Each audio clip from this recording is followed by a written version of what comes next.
Hey, good day. Hope you're having a good time here on this Tuesday. Uh, for a Christian, it's a good day to be alive and a great day to receive the many blessings that God has in store for us.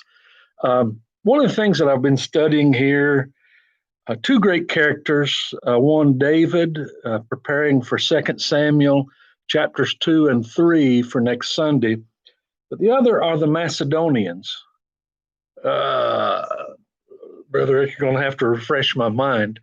The Christians at Macedonia and in those churches were servants who gave without concern about receiving the credit for their generosity. We have a lot of Macedonians here at First Baptist Church, Cold Spring. We saw it at Christmas when folks within our church set a goal for Lottie Moon and over doubled it. That's good. I mean, especially in a time that we're struggling with today, to realize that people gave out of the need rather than out of their ability.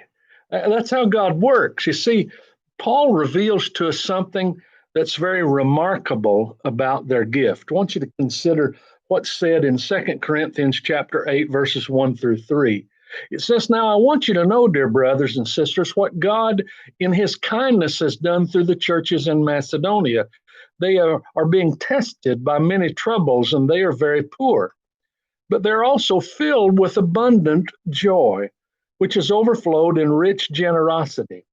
For I can testify that they gave not what they could afford, but far more. They did it of their own free will."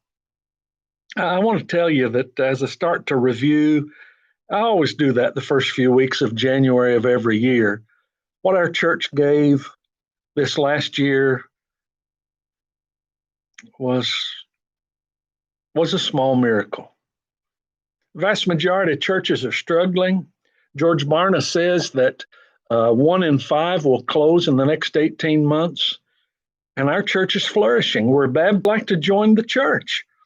That's how God works. It's just amazing to me while we consider this, but that's where we're at. God continues to bless. He's using your gifts and your willingness to follow in faith to bless even through the Good Things Fund. Folks who are unemployed and underemployed and folks who have family in the hospital. Your giving has overflowed in the process of a difficult year. And that cascade of generosity doesn't spring from greatly expanded treasures. It springs from a heart that is richer than earthly wealth. It springs from a heart that is the opposite of being spiritually in dry places. You're not destitute spiritually. I believe we're experiencing a revival. And when we think about this, it must cause the heart of God to experience a lot of joy. And I think there's an application for us in this. We don't start growing by restricting. We stop clutching our possessions so tightly, and when we do, we wind up living most of our days with white knuckles.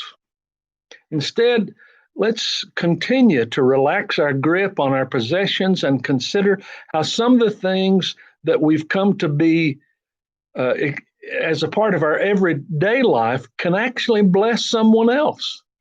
And I want you to join me in prayer as we ask the Lord to use this open-handed, generous spirit in this church to bless others. Bless those who struggle the most, and may we be attentive to every need they have. May Jesus' name be exalted and God be glorified. Thank you for being a generous giver.